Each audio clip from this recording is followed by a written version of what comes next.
علیکم سر. وعلیکم السلام. کیا حال ہے؟ ٹھیک سر, شکر آپ الحمد تشریف للہ. رکھیں. کیسے ہیں آپ بیٹا؟ ٹھیک. سر میرا نام محمد ابراہیم آصف ہے. میں ہشتم عمر بن خطاب کا طالب علم ہوں. جی اور سر آج میں سوال کرنے آیا ہوں آپ کے جی پاس. جی جی جی تو میرا پہلا سوال ہے کہ ہمیں قرآن مجید کو کیسے سمجھنا چاہیے؟ بڑا اچھا سوال کیا. دیکھیے قرآن مجید اچھے اور درست طریقے سے سمجھنے کے لیے نا سب سے جو پہلی چیز ضروری ہے وہ یہ ہے کہ ہمیں عربی آتی ہے. عربی. ٹھیک ہے. لیکن قرآن مجید جو ہے صاف ظاہر ہے عربی زبان میں ہے, اور وہ عربی زبان بھی بہت اعلیٰ زبان ہے نا. جی. تو مسلمان جو دنیا میں جہاں جہاں بستے ہیں وہ اپنی زبانیں بولتے ہیں. دوسرا اس کا ذریعہ یہ ہے کہ اس کا ترجمہ جو ہے وہ پڑھ لیا جائے. ٹھیک ہے. تو جو جیسے آپ کی کتاب ہے نا, اردو کی کتاب ہے کلاس 8 کی, جی. وہ آپ پڑھتے ہیں, انگلش کی بک ہے, تو اس میں ایک آدمی آپ کی ہیلپ کرتا ہے, وہ ٹیچر ہوتا ہے نا. یس. پھر آپ کی گھر میں بھی کوئی آپ کی ہیلپ کرتا ہوگا, کوئی بات آپ اسٹوڈنٹ سے بھی پوچھ لیتے ہوں گے.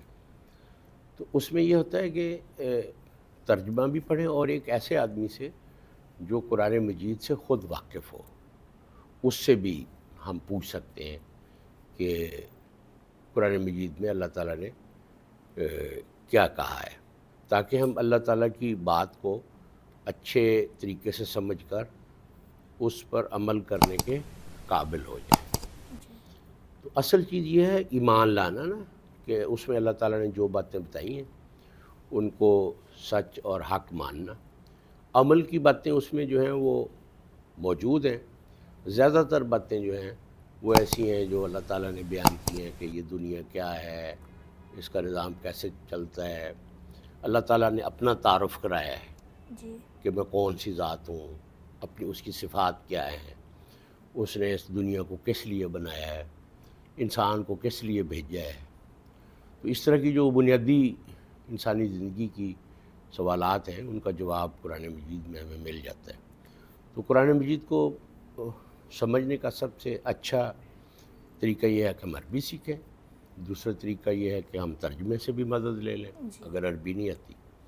تیسرا طریقہ یہ ہے کہ جو لوگ قرآن کے جو عالم ہیں ہم ان سے رہنمائی لے لیں کہ آپ ہمیں بتائیں اس آیت کا کیا مطلب ہے اور اس کا میری زندگی میں کیا کردار ہے اس آیت کا.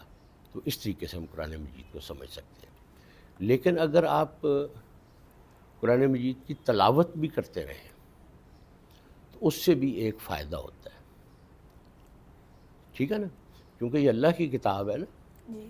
تو وہ جو چیز اللہ نے اپنے طرف سے بھیجی ہے انسان کو, اس میں کچھ روحانی چیزیں اس متن میں یا ٹیکسٹ میں جو لکھی ہوئی چیز ہوتی ہے نا, اس کو متن یا ٹیکسٹ کہتے ہیں. جی. تو قرآن مجید جو ہے وہ جب ہم پڑھتے ہیں تو اس کے جو ٹیکسٹ ہے اس میں وہ خیر و برکت کا پہلو ہوتا ہے.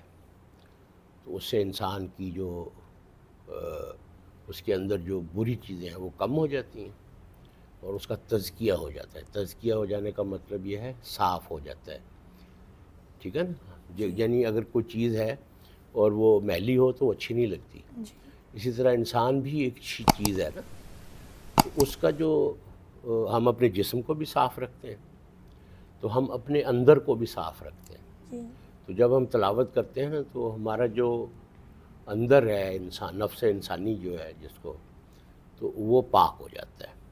تو قرآن مجید سے تعلق کی کئی وہ طریقے ہیں جس سے ہم قرآن مجید سے اپنا تعلق مضبوط کر سکتے ہیں. تو ہمیں کوشش کرنی چاہیے کہ اسے ہم اپنی زندگی کا یعنی عمل کا بھی اور اپنے ذہن کا بھی مرکز بنا لیں. اس کے یہ آسان سے طریقے آپ ان پر عمل کر کے دیکھیں, تو اس کے بعد جو ہے وہ آپ بتائیے گا کہ اس سے کوئی فائدہ ہوا. ویسے آپ نے ناظرہ قرآن پڑھا ہوا ہے؟ جی سر. Very good. اور ویسے پڑھتے بھی رہتے ہیں؟ جی سر. ویری گڈ, بہت اچھا, شکریہ سر. Most welcome.